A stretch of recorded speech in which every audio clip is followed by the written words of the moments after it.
Thanks for listening. If you like the candid discussion and are seeking the truth behind the mainstream narrative, then please subscribe and share. Not only am I grateful, but those who seek the truth and wish to empower themselves and their family's health, freedoms, and future will also be grateful.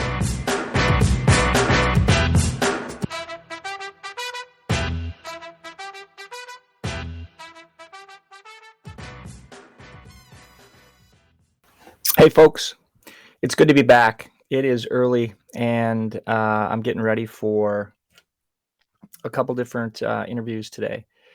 And I wanted to touch base with you regarding this concept of divisiveness and the fact that in society right now, in the media is promulgating the need to be different and the need to, whether it's cancel culture, whether it's, shaming, blaming, and guilting people for not following a narrative that exists, and what that actually creates among you and I, and what that is really about and what that breeds. And so this concept of creating divisiveness between people, between you and I, looking for any difference in polarity, such as, a political view or a color or the way you speak or a word you used, whether it's germ theory or terrain theory. And suddenly you're going to stop listening. You're going to close your earbuds. You're going to make a judgment. And this judgment, these snap judgments, are challenging to acknowledge. They're challenging to come to terms with, because right now many of us are hanging on to what we think is right, what we think we know, and what we think is real, when a lot of it is illusion that we've been given. And we've been given this illusion as a result of these directives that have been going on for many years, decades. So without getting in deep into the weeds there, what I want to share today is, where in your life can you find common ground with somebody? Can you have a conversation, or does everything have to be controversial? A conversation means you and I are going to discuss viewpoints, and we're going to agree that we may agree on some and we may disagree on others, but we're both human beings and we both have rights and the opportunity to see the world differently and to see things differently and to see things from many different perspectives, because as human beings, we do see things from many different perspectives, while at the same time, paradoxically, we are much more alike than different. We have patterns of behavior that are similar. We need to consume foods for energy that are similar. We need to socialize. That is part of our thriving. These basic tenets to express health, to build health, to have a healthy mindset, a healthy body, healthy physiology, are part of the interactions of human beings that we have with each other. Giving, receiving, serving, loving, experiencing emotions, expressing emotions, and not hurting someone else in doing so, but being able to express those emotions. These are all common ground that we all have.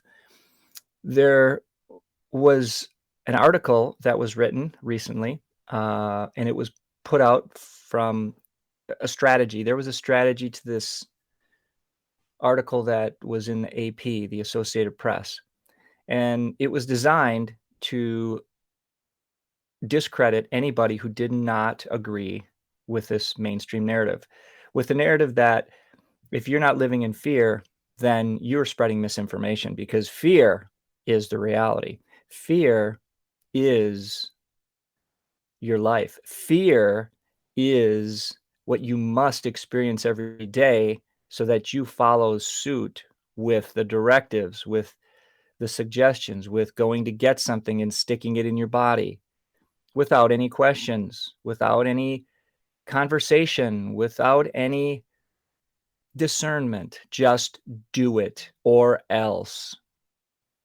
So this manipulation that was derived as a result of several things. I don't know how much I really need to get into some of this, but currently involved with the Chiropractic Society of Wisconsin, there's some important legislation we've been working on for 10 years now, 9 years, and we're going into our 10th year in basically a couple months. So this legislation would end a monopoly, and this monopoly would level the playing field for not only other associations, but for our doctors, that doctors could benefit by having less expensive continuing ed credits, because of what has to happen when there's a monopoly is all the competition has to basically we incur extra costs to be able to put on the same programs, while one association can profit from everything because they own the rights to it. So this monopoly is known by our legislators to be wrong. They know it. We've testified. I've testified. I can't even remember how many times. It's been literally half a dozen, if not more, times. Senate, Assembly hearings to testify as to the nature, the factual data, the complete awareness that these folks have to this legislative statute that's actually in action, and the fact that none of them can believe that this actually exists, and yet here we are 9 years later, still trying to end this monopoly. Well, what happens is, many of you may or may not care to know this, but the light side of this political piece is that there's dollars that have created this continued state we're in. These dollars, and this is not news to you, but basically, it's not our ethical nature to do that. So we're not going to pay to play, so to speak, while this other organization is and has done many things to continue this monopoly. So that's all I'll say. But the point is, this is such an important piece of legislation that the other side basically decided to throw us under the bus and make us put us into a category with legislators on the left, which would use a word called anti-vax. And the reason I'm sharing this with you is because I have never been, nor will be, and have never stated to a patient that they should not get a vaccine. What I have stated to a patient is that the patient has the right to be informed of side effects and the negativity, the consequences of putting toxic things in your body. That is a scope of practice issue. It is not a chiropractic issue. Vaccines are not a chiropractic issue. Let me clarify this. As a chiropractor, my job doesn't entail talking about vaccines. Okay. My role, my scope of practice talks about holistic health. It talks about nerve interference. It talks about not obstructing with the body's natural physiology, with the body's amazing innate intelligence, the onboard intelligence.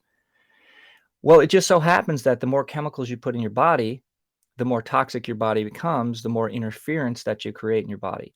This is the line with which chiropractors have a scope of practice issue to talk about informed consent as to treatments they're exposed to and the consequences they result in. Why is this crucial? It's crucial because we are patient advocates. I'm a patient advocate. I will go to bat for my patients' personal health freedoms. That's what I do. Within my scope of practice, what does that mean? That means I can inform patients of the consequences of certain medications. For example, a classic example of just the most simple thing here is that a patient goes in with hip pain or shoulder pain or neck pain, whatever it might be. Let's just say you have musculoskeletal pain. It's related that there's inflammation and there's maybe some scar tissue, or there's maybe a herniation of a disc or a bulge or a prolapse, or it's just swollen. It's an inflamed disc. And so a medical procedure is given, such as a corticosteroid injection. Well, when patients have that done, they're not typically told informed consent that, oh, by the way, Mr. Johnson, this corticosteroid injection has the potential to dehydrate your discs, and the ability of your joint capsule, your bursa, your disc to imbibe or replenish itself with fluid, which the body does on a regular basis. So that informed consent is given by someone who reads some research, such as myself, and has clinical experience of over 28 years. So why am I having to be the doc, the advocate, the provider, the primary healthcare provider that actually provides the patient with informed consent about the consequences or destructive nature equal to the task? If it can be relieving, why should it not be important to tell you about the negative effects that it could have? So that you can then make your informed consent, because you are the one who makes that decision, not your doctor. Your doctor is there to discuss options with you and give you choice and care for you, giving that experience and choice, not tell you one side of the story only. I have a problem with this. I have a serious problem with this, because you are the consumer who's only given half the information and being forced to take action on that half information, which is a mistruth, which is a myth statement, which is myth conception. It's half the story, not even, maybe more, who knows? But the point is, you're not getting the full details. So if you don't get that choice, and I've had this happen, I would say 95 to 100% of the time over the course of my clinical practice, that a patient will come in and say, yes, I had this injection. And I ask the question, did they tell you anything else? Did they give you a list of cons along with the pros? Did they give you any possible negative outcomes of doing these? Yes, they said they're only going to do maximum maybe 3. They'll only do 3.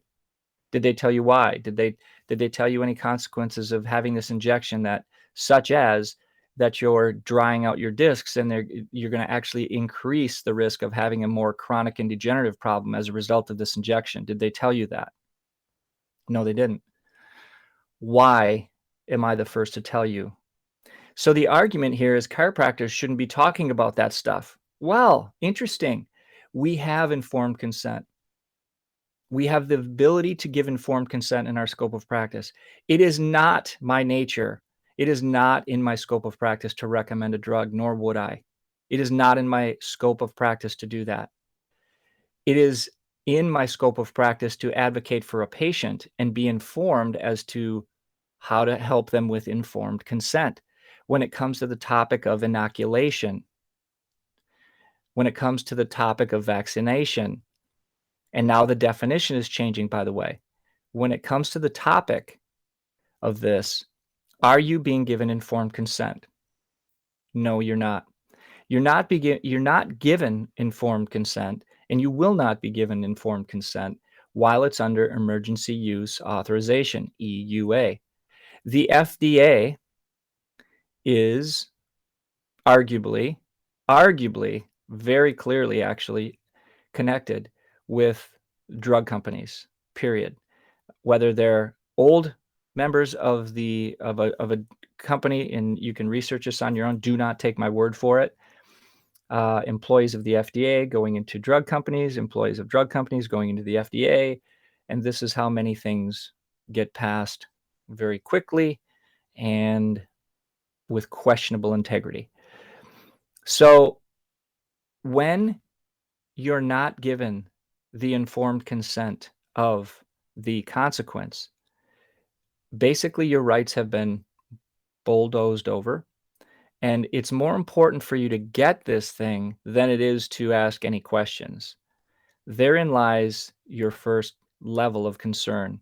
Why so much pressure? Why is it still under EUA when there's really a 99.99% chance that whether it's a child is going to experience anything around COVID, they are going to handle it, many cases, without symptoms, and have nearly, it's less than 0.05% chance of death and or let's just say death at that point. So whether a child gets it or not. And we have to look at comorbidities. I feel like it's so redundant to talk about this now because most people are aware of this. In many cases, my audience, but my listeners and our listeners here. But the key here is, why is something being hidden from you, and what's in it, and why do you not have the right to know, and why no choice, and why just do it? And has there ever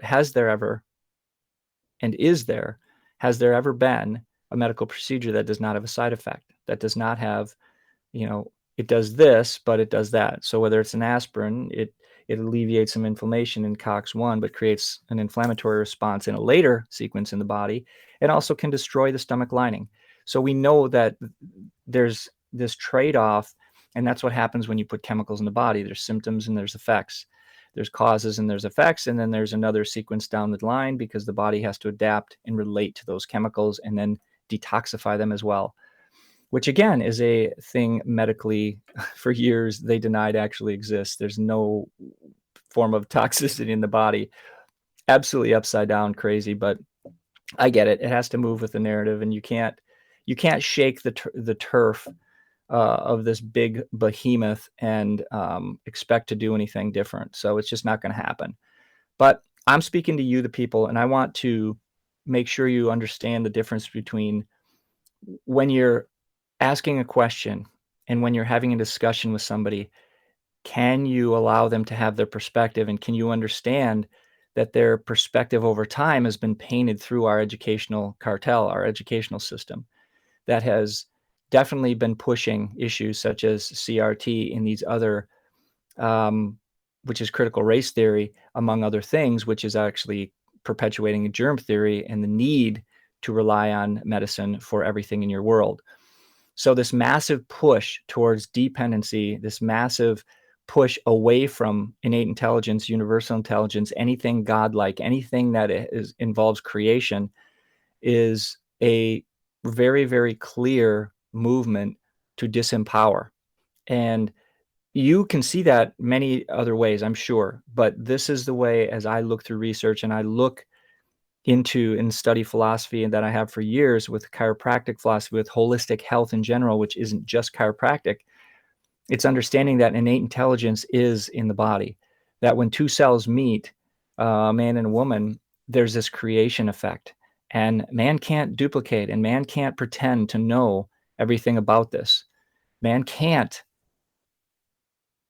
understand the magnitude of what happens here. It is derived within an environment, within this world that is creation. And that is not welcome to many of these folks that are pushing this dependence on the government, dependence on the pharmaceutical industry, this whole corporate cartel. When we look at how to communicate with others, stay open, understand there's a painted picture they've been seeing, and it's in the propaganda, it's in the media, as you know, and you have to break through that. And my encouragement is ask questions. Just ask questions. Can you ask questions that will promote someone to think, or are they so tired and apathetic they can't think? Critical thinking has been lost as a strategy, as a means of discernment. There is more and more training to just believe, and just believe what you see, which is the method of propaganda. I was just watching a lecture this weekend, and one of the topics was these companies that I'd never heard of, that are actually backdrops. They're the fall guys for some of these other companies you're very aware of. And these companies have existed. One is, for example, is a licensed propagandist. Okay. They are licensed to be able to market and propagandize information. And I don't know the exact date, but I want to say after 2000, maybe it was even in the 80s or 90s. I want to say 2000. Maybe it was the Obama administration. they made it clear that the government could use propaganda on the people. I think it was actually earlier than that. Correct me if I'm wrong. But the point is, the government has the ability through legislation to be able to propagandize anything to the people. Wow. When you think about what that does, is that's why they're able to lie. That's why they're able to spin. That's why they're able to try to train us to think and fear and do this. So instead of being just angry right now about some of that and feel like, yes, we've been taken advantage of in many ways for such a long time, we certainly have. And that doesn't make me a victim. That just says, hey, that's the case. That's the reality. So what do we do as human beings? We try to unite. That's the goal. We need to unite. We need to unite together and find commonality, because we as human beings are in this together, not we with the government. We're not in it together with the government. Okay, that is not who we're in it with. Together is you and I. Together is both sides of the aisle. Together is left and right as human beings. That's the uniting we need. And that's the uniting they do not want you to have. Who's they? Make they whoever you want they to be. But understand that the powers that be are creating divisiveness. They're creating any way for you and I to not communicate, to be divided, to be against each other. For example, the vax crowd is blaming the anti-vax crowd or the no-vax crowd, when really it's not about anti-anything, because if you want to do whatever you want to do with your health, that is your choice. That is absolutely your choice. I don't care that to make that decision for you. But if someone doesn't want to do something that you choose to do, then you're actually the anti. They're not the anti. They are simply doing them. They're choosing their path. So can you see that if someone is continuing to perpetuate something in their life, you might be curious, you might want to ask questions, but it's still their choice, and it's okay. Can you live with their choice? Can you learn to understand where they're coming from? Can you stay open? Can you share information with them? Only if they want information, only if they're ready for information, only if they're open to it. So the real message I wanted to have today is to remember to find ways to converse and not controversy. To converse, to have a conversation, a dialogue about these things. You know, Aaron Rodgers recently came out with this controversial statement, and it wasn't controversial. And he basically, like he'd stated, which is very eloquent, it's a conversation, and he wants to continue the conversation. But no one wants to have a conversation about something that you cancel. And why is he canceled? Because he's not fitting the narrative, when actually he's quite intelligent and he's done a great deal of research in looking at this, and he's come to his own conclusion about his body. And there's nothing wrong with coming to your own conclusions about your own body. However, that's not being welcomed these days, and therein lies our challenge. You get to choose to be part of that narrative and just go with the flow because you're tired, you want someone else to do the research, you don't know it, you're uncertain. Oh my gosh, I got this to worry about, that to worry about, so many other things that I just want my life to go back to normal. Is that such a thing? It will never go back to normal. That's not me being negative or pessimistic. It will never go back to your normal, because normal doesn't exist anymore. They have changed the game, and the game has changed to get you to comply. There's deeper, deeper things going on behind this current distraction. And that means you better start getting more aware of what's happening. And many of you are, which is awesome. But we have to be diligent in asking questions for each other and honoring what it is. But our consciousness is rising. The consciousness of the corruption, the consciousness of this movement into a higher direction for mankind. And that's what really I'm about with this, is helping individuals reach their next level, which is helping individuals, you, namely, ask more questions about how to become healthy instead of how to fear death and how to fear sickness and how to live in fear, because that is never going to lead to you being as healthy as you possibly can, or your kids reaching their potential.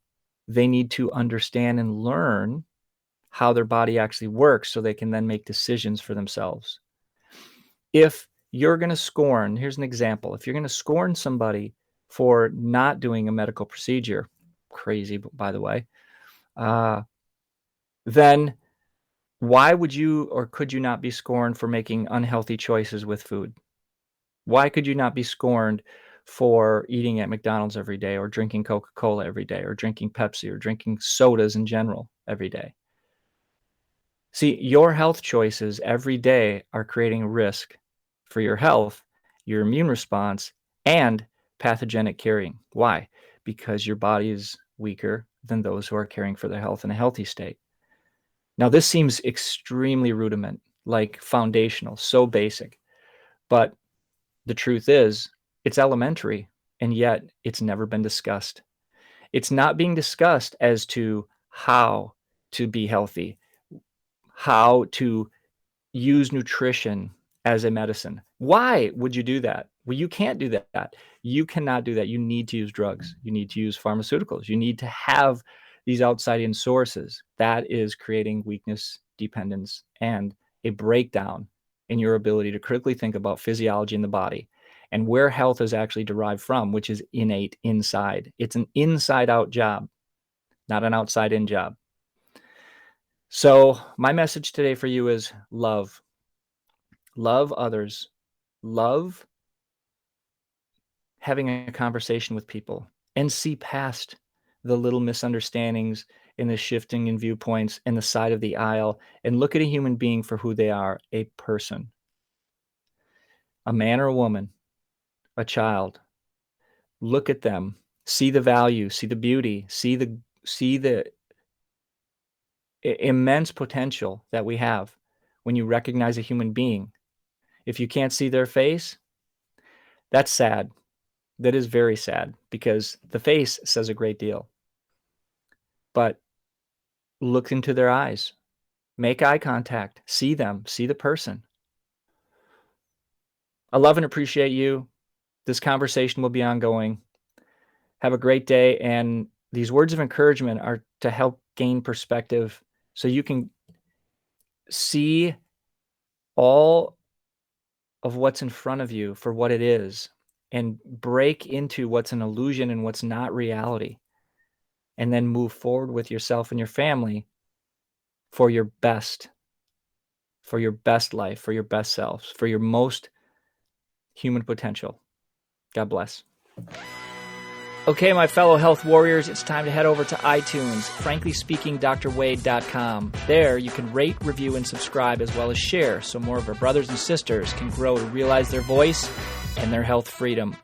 Speaking up means you matter, so get on it.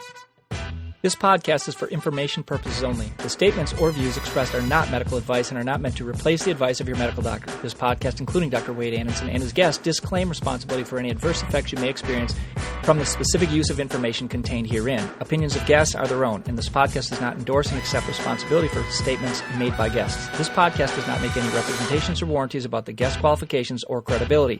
This podcast may contain paid endorsements and advertisements for such services or products. Individuals on this podcast may have direct or indirect financial interest in products or services referred to herein. If you think you have a medical condition, consult your licensed physician.